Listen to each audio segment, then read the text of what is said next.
Brett, tell us one super tip on getting started investing in real estate.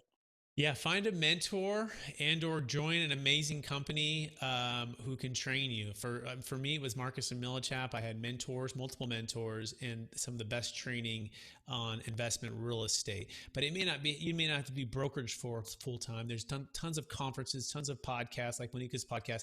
Just dive in and not only consume the information, but then go apply it. So you absolutely have got to learn, but you've got to apply. If you do those two things and you look at it as a long-term game, not just a sprint, you'll do just fine.